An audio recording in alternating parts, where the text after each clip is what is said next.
Hello and welcome to the Knits and Things podcast. My name is Heather. I am Heather219 on Ravelry and Instagram if you'd like to find me online. There's also a group for the Knits and Things podcast on Ravelry. It's the Knits-N-Things podcast group. Sometimes it can be a little hard to find, so hopefully everything will be linked in the off of my blog. I have a WordPress blog called the Knits and Things, and that way, in that instance only, the word is spelled out. It's and instead of just a capital N. But that's the only place. And so hopefully all links will lead back to everything somehow, and hopefully you can find the group on Ravelry. I would love it if you would come by and participate in the group. It's kind of a sleeper group, there's not too much going on. Usually the most talkative thing is whatever we're currently knitting on together, and right now that is the Viaggiante knit along. That is a pattern by Martina Behm for a lovely, long, drapey, tubular type. I guess it's like an oversized cowl, because it's a cowl, it's a shawl, it's a wrap, it's everything. So that is the current knit along going on in the group, and that's a lot of what I have to show you today. Today is going to be kind of like a drive-by podcast. I'm very overwhelmed at work right now. It's the end of the year, but it's not the end of the year, but everybody's acting like it's the end of it's crazy. So I've got a bunch of end of the year testing going on, even though it is not the end of the year. So that's going on at work. My son has a ton of things going on. I'm a bit overwhelmed and stressed, and so it's going to be kind of a drive-by. It's going to be short, sweet, and to the point, even more so than last time. So with that said, let's get right into it. Okay, so I'm also, things are crazy. Don't things look a little crazy around here? I'm actually sitting on my floor. I'm right in front of my bed. Not that the room looks too much of a mess. It actually looks a lot better than it has in the recent past, but I'm trying to rearrange my room, and no matter what angle I got, I was getting like a pile of clothes, or the really extremely messy stash, or the stack of books that I still haven't taken care of. So I just decided that this was the least cluttered route to go. Unfortunately, it seems to be a very bad lighting type situation, but when I tried to hold up my knits, the knits looked good, so I figured this was as good a spot to be as any. So excuse the crazy setting here, and hopefully next time things will be back to normal, if not even better. So on to the knitting. I'm also going to try and do this without the stopping and starting segments, because I do not have time to edit this week. Do not. So I'm going to try and just keep things rolling. If there's 10,000 I apologize. Put me on mute. Just look at the pretty images flashing across the screen. So the first thing up is thing one for my knits. And so right now, like I said, the Viaggiante knit along is going on. And that's the pattern by Martina Behm. Mine is being knit out of Leading Men Fiber Arts Ghostlight, which is their lace weight base, and I do believe it's called Darkest Hour is the colorway, and I really like this knit. It's very soothing, it's very rhythmic, I love it. So this project, like several other of Martina Behm, starts with a garter tab cast on that you then join in the round, and there's where I joined in the round, right here. You join in the round, and you do a series of decreases and increases at strategic points. So for this one, you start out with a tube that at first is just wide enough for your head to get through, and then it slowly gets wider. And right now, it's getting pretty wide. And yesterday when I held this up, it's just about, let me take my other shawl off. It's just about as wide as my shoulders. So I went from just wide enough for my head, to wide enough for my shoulders. I think that's a lot of knitting. I also said I was going to put in a removable stitch marker, and I did. So there's my stitch marker, and I've knit this much this time. So I think that's pretty good. that's pretty much almost, well, I've done maybe another third. Can you see? So I've done maybe another third since the last time we talked, which is pretty good. I knit on this maybe one day at lacrosse practice because it rained, so my run got cut short because I don't run in the rain. It's a hair thing. I'm not doing my hair every day. So I knit on this one day at practice. I knit on this during the weekend, very little. This weekend was crazy. I knit on this a couple times while I was reading because I've been reading a couple good books lately. So I think I did a pretty fair amount of work on this. And really, the only thing I really worked on was this, my baseball scarf, and the attempt to finish my folded. So that's really all I've been doing. There's not much else on the needles, and this is really kind of I'm not really obsessed with it. Like, I know it's not going to be finished anytime soon, so I'm not like, oh, I have to finish. But like I said, it's very calming and very soothing to do. So if you are knitting Viajante, please share pictures in the group. We would love to see how your version is turning out. And if you would like, join right in with the knit along. I know there will be at least one pattern giveaway, but really it's more than just, or one pattern giveaway at the end of the knit along, which will be the first day of summer in June. But it's really just more of a sharing thing, kind of a keep up the morale type thing once the stockinette gets to be too long, because right now mine is wide enough for my shoulders, but with this pattern it gets to be long enough to cover and to go over your whole body. So it gets pretty intense there. So join us if you dare. So that is the Viajante. The other thing that I'm working on, I think I cast this on since we have talked. I talked about doing now I'm going to forget the name, Zuzu's Petals. I talked about doing the Zuzu's Petals with my hand-spun skein of yarn. So here is what is left of my hand-spun skein. There's the lime green left, the periwinkle bluey purple is still left.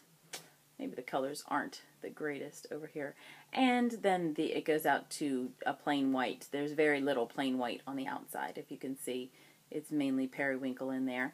But the skein started out, this is all my hand spun, the skein started out with a beautiful navy blue. So I have just joined in the round 4 or 5 rows ago and started the lace panel. I have until the middle of May to get this done. So, and today is Monday, April 28th. Tomorrow's my friend Monica's birthday. And so I think I still have a little while, and there's not too much left to be done. I did, however, when I was in my fit of cleaning over spring break, the room came second, the living room came first. I did find the tag for this, and I thought I had 200 yards of a worsted weight, and I don't. So I have 155 yards of this worsted Aran weight yarn, and the pattern calls for 154 yards.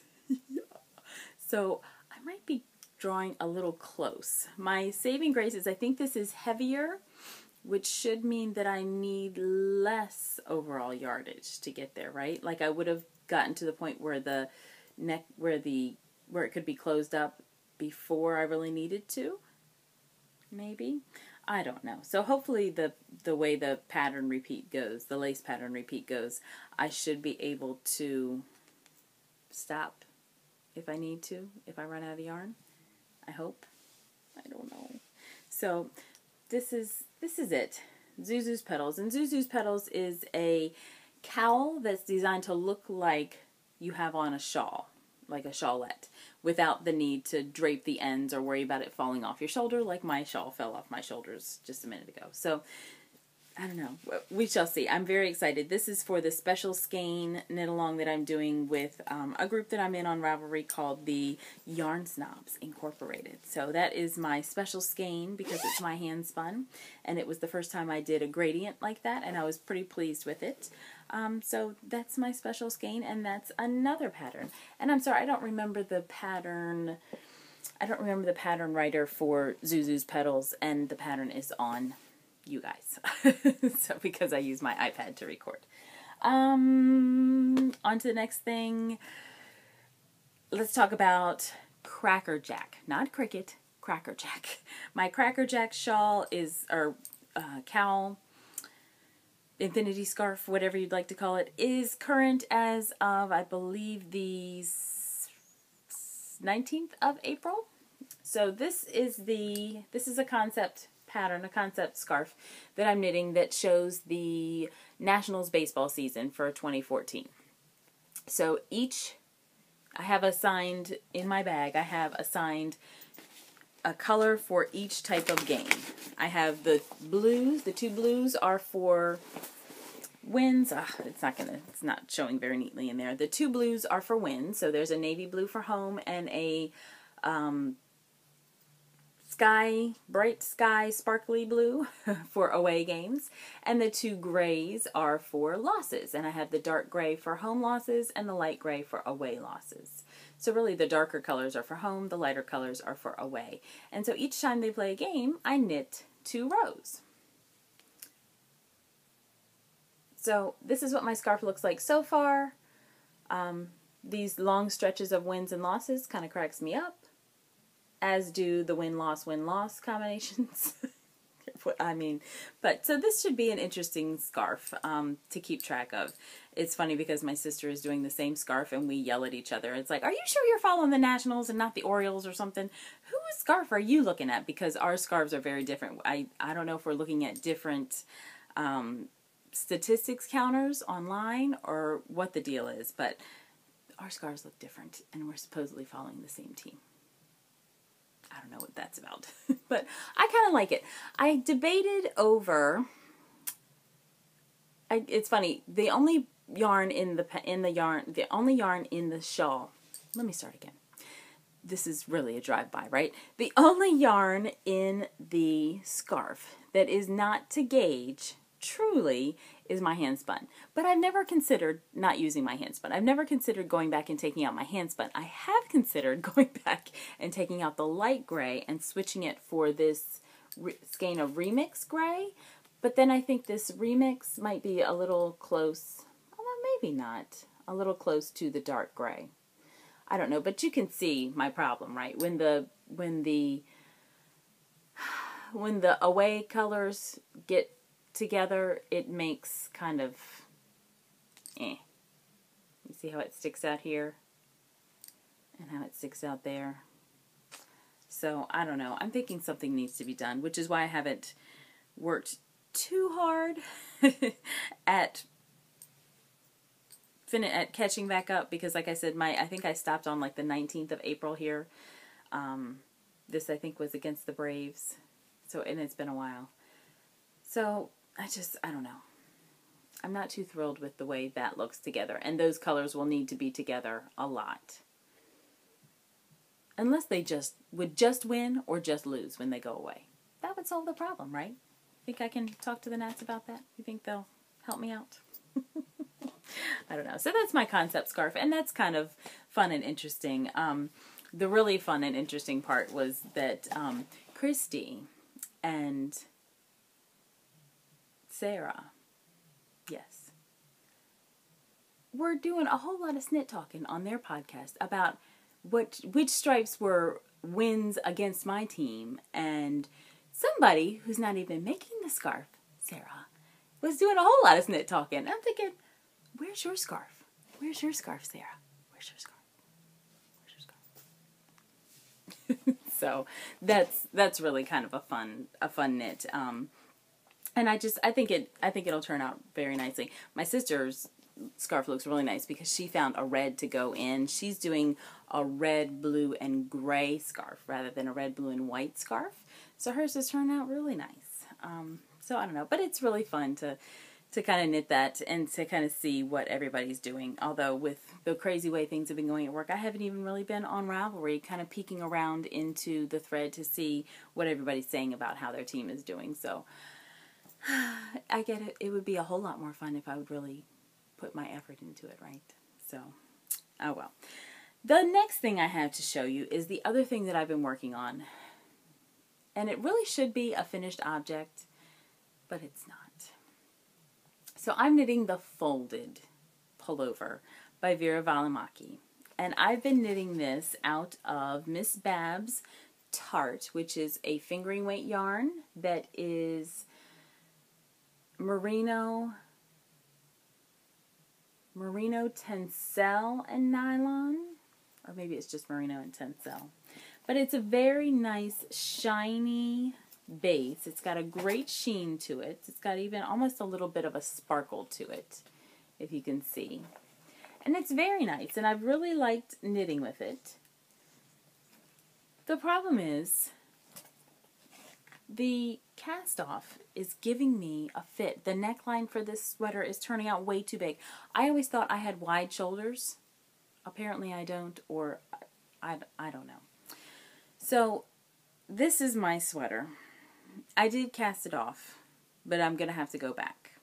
And I'm going to have to go back at least to the cast off. I may go back. I'm probably just going to go back to the cast off and do more decreases. I decreased. Well, let me just show you. So here's my sweater. I did a folded hem instead of the small ribbing. There was a little bit of ribbing to it. I have been saying that it was a rolled hem, but it wasn't. It was intended to be a ribbed hem that to me it always looked like it rolled up. So I went to a folded hem with hopes of fixing that. And I like the hem. I love the hem. I love the way it fits through the body. The pleats, which other people have said before as well, the pleats, this set of pleats lays much nicer than this set of pleats. So the way you fold to make the pleats is different on one side of the front than on the other, because they want them to kind of go and be like centered, leaning towards the center. And that's fine. Other people have said it. I don't think it looks that different. I don't think somebody's going to be like, why do your pleats go that way over there and that way? I don't think anybody's going to say that. But you can definitely tell. These pleats definitely look better than these. Whatever. The problem was, as I was knitting the neckline, I noticed that this distance seemed to be very long. I wasn't expecting it to be more than this distance, and it was. Because when I was knitting, I went to Knit Group last weekend, and ripped out almost this entire length of knitting. I had done everything that I used for this so far, everything that I used to complete this version of the sweater, I had knitted into just neckline. The neckline was huge, and it was going to wind up being a turtleneck by the time I was done with the decreases. And it was something I hadn't noticed, but apparently with the larger sizes, the decreases don't even out for, you get much more depth to your neckline than on the smaller sizes. And that's probably, what probably happened was the way it was written is the pattern was probably written for one of the smaller sizes, and then as it kind of translated into the larger sizes, it didn't quite equal out. It wasn't going to make the same looking sweater for the larger sizes based on the rate of decrease. Fine. So I went back and I decreased the way the smaller sizes said to decrease. That still had me with way too many stitches around my shoulders once I had the sleeves and the raglan decreases and everything attached. So I went back and I decreased and I decreased and I decreased. And then I got to the point where I said, it's still going to wind up too long. So I went back and I started decreasing. I stopped decreasing at the raglan. And I just decreased for the sleeve. I stopped decreasing for the raglan. I just decreased for the sleeve. So I was decreasing here still. And on the backs. The back raglan was still going. Back raglan and back sleeve. Well, then now I'm up here. And so now I want to decrease just at the back. So I decreased just for the back for a while. And I got to the point where I tried it on. Of course, it was on 2 needles. I tried it on and I thought, okay, that's going to work. But it still feels really big. So when I stopped decreasing at all, I went back around just like you do with a sock. I went back around to pick everything up because here I had to pick up coming up here where I hadn't done any decreases, where I just was knitting back and forth. So I did one row just plain stockinette and picked everything back up. So I had all my stitches back for here and for here. Knit that way. And then once I got there, when I went around, every fifth, this is a knit 2 purl 2 ribbing, every fifth set of knit 2 purl 2s I decreased. I knit 2 together for the first knit 2 purl 2. It's still too big.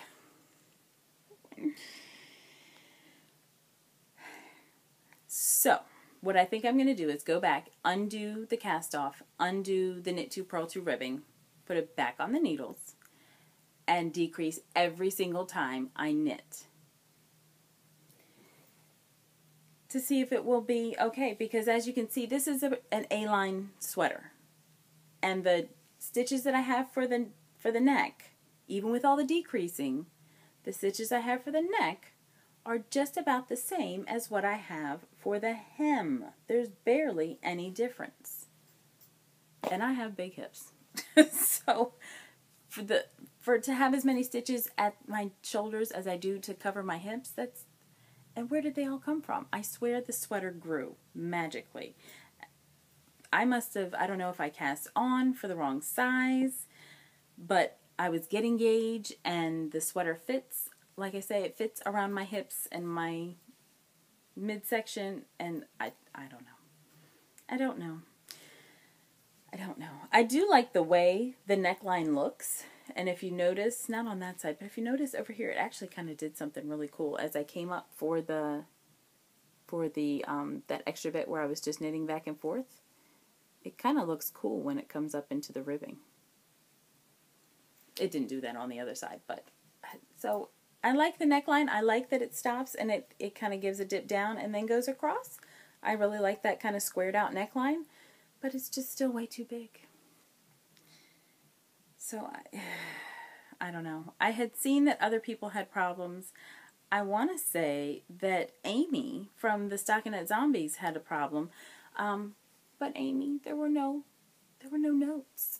So I might send Amy a PM and see if she remembers a little more details about what she did to fix her neckline of her folded sweater, because right now it's not wearable. I can't wear it like this. It would fall right off.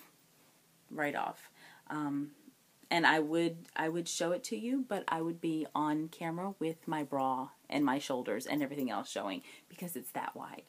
So hopefully the next time I record, there will be a little bit more positivity to this sweater. But right now, there isn't. So folded is a big right now. And hopefully next time we'll have a yay story to go with it. So that's my folded. I'm not going to let it sit in timeout. I'm not going to make it go to its corner. I'm going to fix it, even though by the time I fix it, it won't be able to be worn at all, because here in Maryland, we have like our last few days of cool weather, like right around now. Probably by the time Sheep and Wool gets here this weekend, we may be done with our cool weather. So I don't know. I need to look at the extended forecast and see what the weather is going to be like for Sheep and Wool time anyway. But we'll be done pretty much. Although my classroom is freezing now. So we'll probably be done with our cool weather. So by the time I fix the sweater, I won't be able to wear it. But I'm not going to, I feel like if I put it in timeout now, that it has gotten the better of me. So I'm not going to put it in timeout. I will solve the problem. I will. So, and I'm looking at the extended forecast. Right now I can only get up until Saturday. But right now, right now it would be a whole lot nicer in Cozumel. Right now it's saying that Saturday at least should be high of 66 and cloudy. Well, how's it going to be cloudy and 66 at the same time? Maybe that means a little humidity. You never can tell. All right, so let's go into maybe Mulberry Street and talk about Maryland Sheep and Wool. So Maryland Sheep and Wool is here finally. Yay! So it is coming up. Maryland Sheep and Wool is a humongous fiber festival in Friendship, Maryland. Yes, Friendship, Maryland. It's about 45 minutes away from where I am. I go every year. I call it my birthday party. This year it doesn't happen to fall on my birthday, but it's always close by. And so it's here. So I plan on going still on Sunday. I did find out that my son only has one game on Saturday, but it is not at the nearby location. A couple months ago, well, last month when I went to the Homespun Yarn Party, I was able to leave my son's game and go to the Homespun Yarn Party because he was at one of the local fields. He's not going to be at that field. We always play a team from southern Maryland on this weekend, and sometimes they come to us. Sometimes we go to them, and apparently we are going to them this year because it's not listed on the schedule at all as to where we are. So hopefully either tomorrow, which we won't be at practice tomorrow, hopefully tomorrow or Wednesday they will give more details about exactly where we're going to need to go for the game, but I don't know as of yet. And we are scheduled, the game is at 2. I want to say the game's at 2 o'clock, and we need to be there at 1:30, so that's, right smack dab in the middle of the day. So there's no way I'm going to be able to go on Saturday. I will be going just on Sunday this year. He's only going to be a kid playing lacrosse, wanting his mom at his games for, a little while longer. And Maryland Sheep and Wool has been there for 40 years. I've been going there for at least 12 years in a row and have never missed an entire weekend at all. So I think being kind of relegated to this one day of the weekend is fine. I had been saying that hopefully I could go. I would like to be able to leave the games on Saturday, or the game on Saturday, and be able to stay down there somewhere. But if I do that, then that takes away yarn money. So I'll probably just kind of hang around at home and head out on Sunday. But I'm going to try and go very early on Sunday and stay and just kind of roam around for the entire day and just say, Sunday, I'm at the Sheep and Wool Festival. I am trying to get my mom and sister to go, but they will probably come together because they'll be kind of handling my nephew. Because we all think it would be a great idea for him to be able to see the animals and all the people and maybe watch like sheepdog demonstrations and just kind of be outside in the fresh air and kind of experiencing all the craziness that is Maryland Sheep and Wool. So if you are there, I would love to be able to say hello in person. So if you see me, please say hello. I am going to go by one meetup. I was part of the Harry Potter Knit and Crochet House Cup this past semester, and I just found out that I got assigned to Gryffindor again for the next semester or term or year, whatever it's called.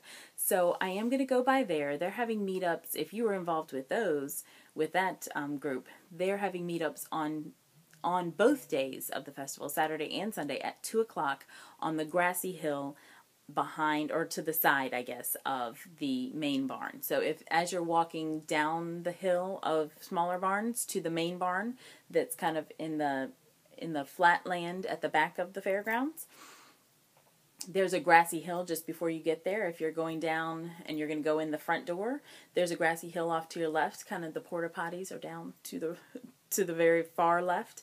And there's a little grassy hill, and it's a great place to just sit because the grass runs the entire length of the main barn. So there's lots of room to spread out. There's no shade there, and so that area is usually a little less crowded and congested than the shadier areas in between, like barns 3 and 4, and where they do the sheep to shawl demonstration and everything.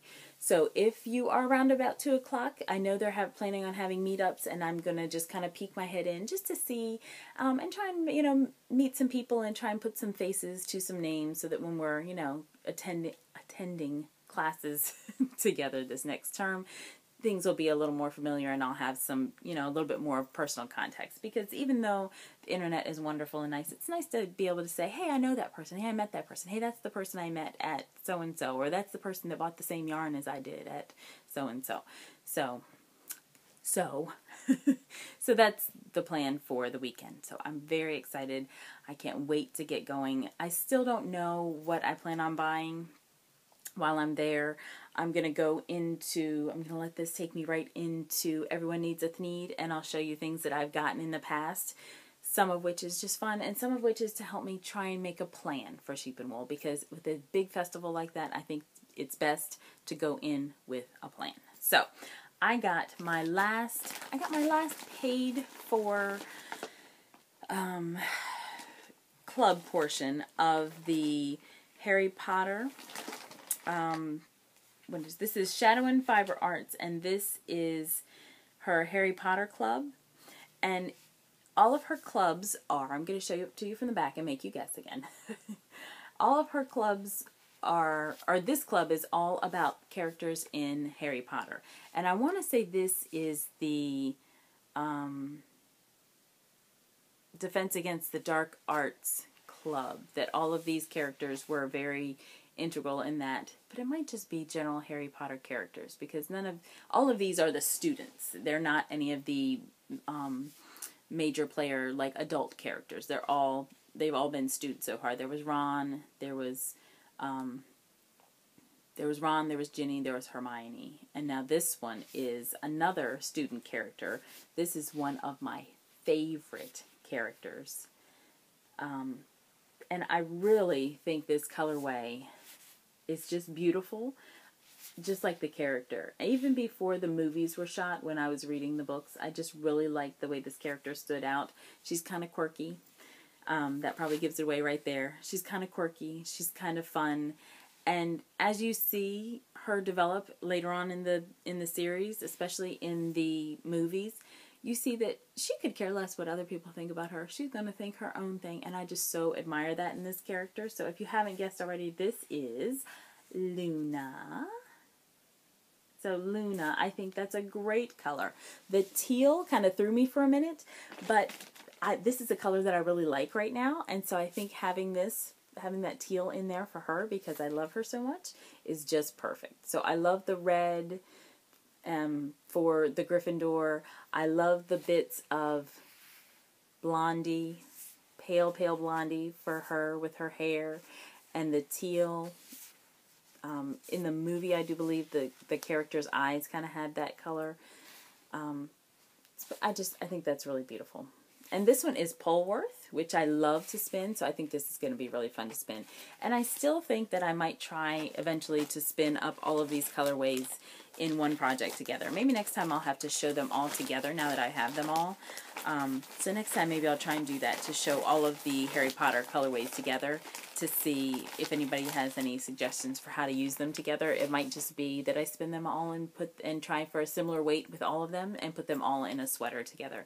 Just a cozy, knock around the house, whatever sweater. So that should be fun.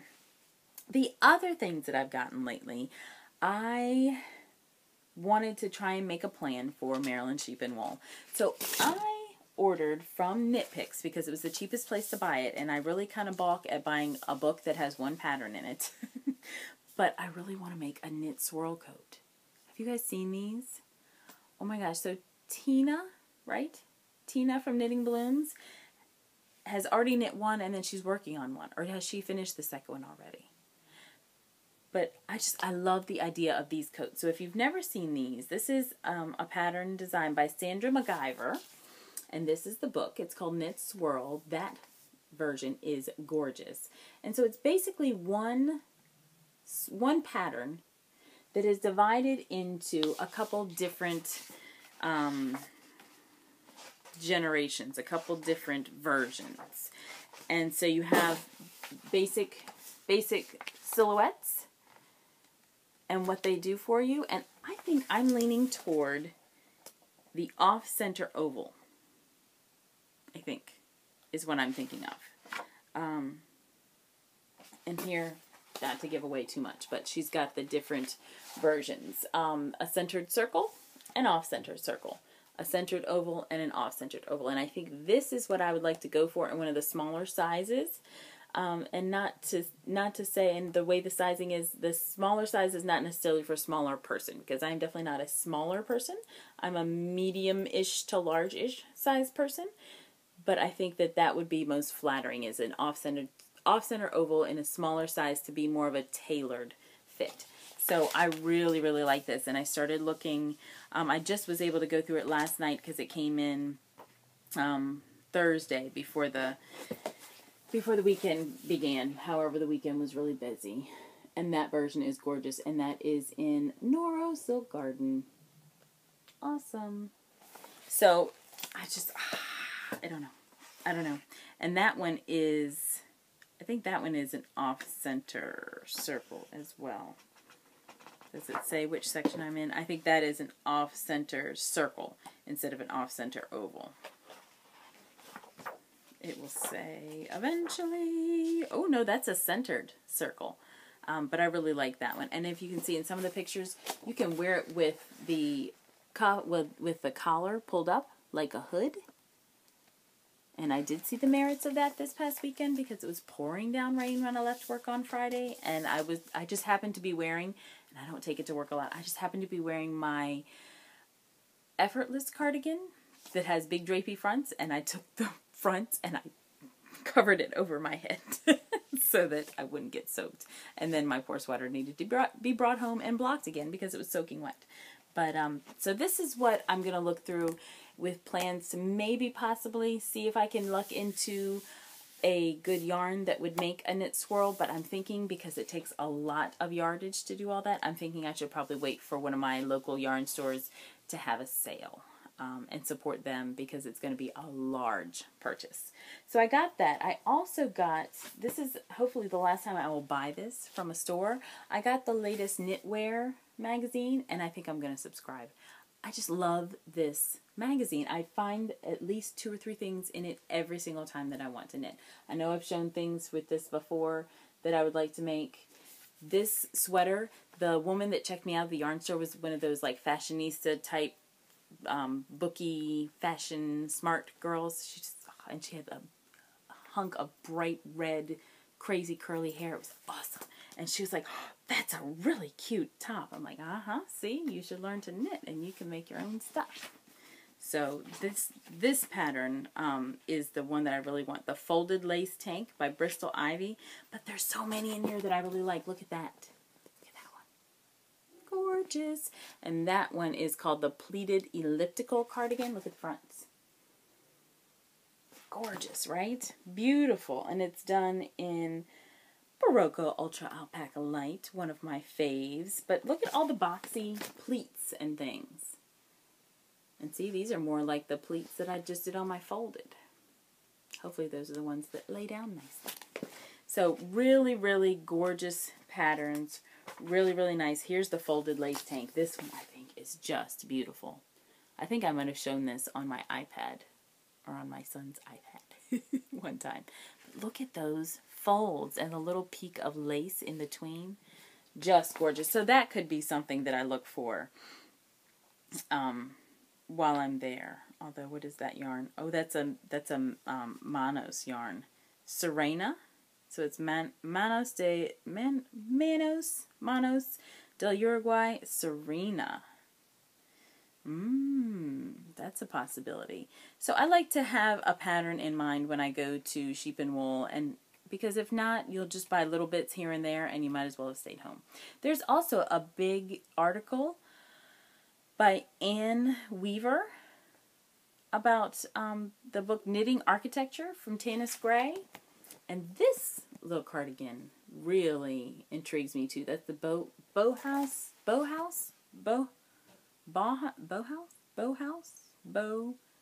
yes, right? B-A-U, V is bow.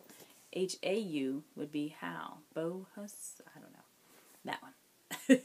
But that's really neat. This is a heavier yarn, like a DK weight on the outside to make the main body of the cardigan, and then lace weight on the inside to make those panels. Really, really pretty. So that article was very intriguing, but just to all of these patterns, not all of them, but a lot of these patterns, I'm just like, yes, I would knit that, yes, I would knit that, yes, I would knit that.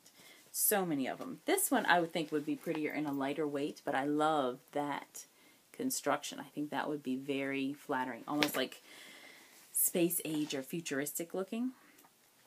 So this was another purchase of mine to try and prepare for Sheep and Wool.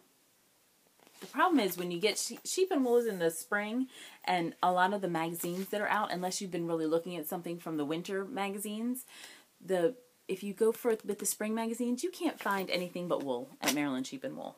Unless things drastically changed this year, it's a sheep and wool festival, so you're going to find wool a lot. So that was all the books that I bought. Well, that was all the knitting books I bought. I also bought Chicka Chicka Boom Boom for my nephew. Cute. This is one of the best stories ever created. And he loves to eat things, so board book has to be a board book.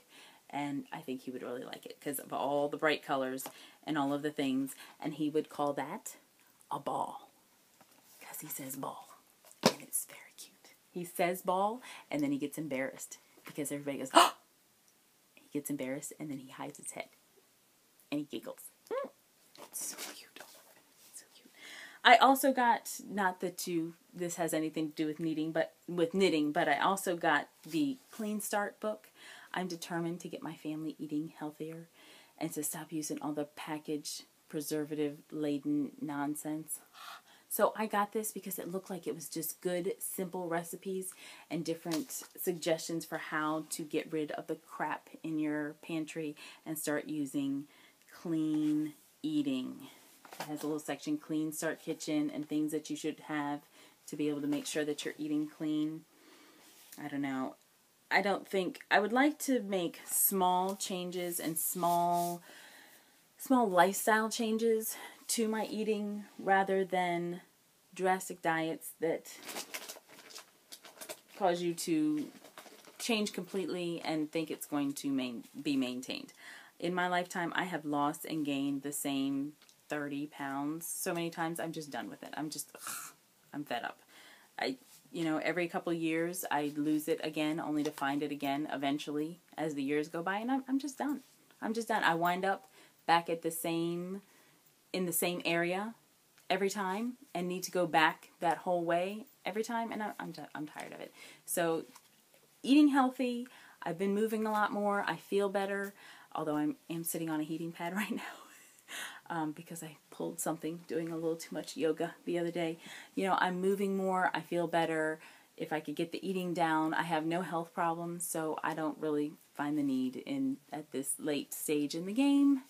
In this not advanced, but in this more mature age that I am, I don't find the need to want to look like a supermodel anymore. So, who cares? Whatever. As long as my sweaters fit, right? So I also made, because when I made the purchase